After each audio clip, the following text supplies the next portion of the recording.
Ta' kull sena fit-13 ta' Diċembru jum ir-Repubblika, il-Partit Laburista jżomm l-appuntament annwali tiegħu biex jorganizza ġbir ta' fondi. Din is-sena l-maratona ġbir ta' fondi kienet waħda speċjali għaliex hija l-ewwel maratona ġbir ta' fondi sa minn meta l-Partit Laburista rebaħ il-Gvern.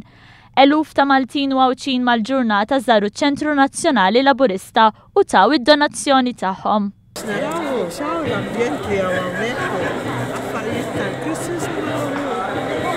Donazzjoni tagħkom mal-Partit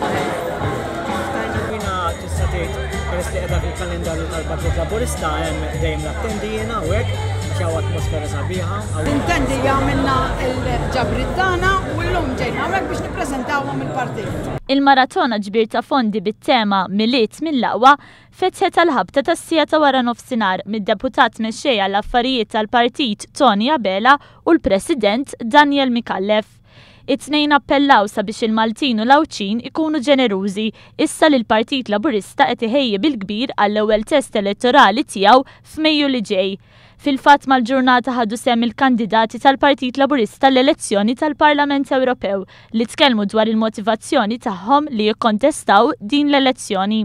Ministri, segretarji parlamentari, deputati, kunsilliera, sindki u membri tal-amministrazzjoni kienu preżenti jiltaqgħu man-nies. Nixtieq nappella il-minnadu ma tax jagħti għax taħt il-Gvern Laburista kulħadd igawdi.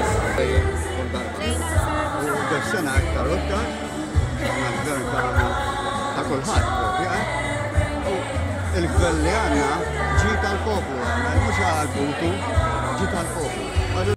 Il-maratona ġbir ta' fondi inkludiet ukoll programm sħiħ ta' varjetà, kant u spettaklu.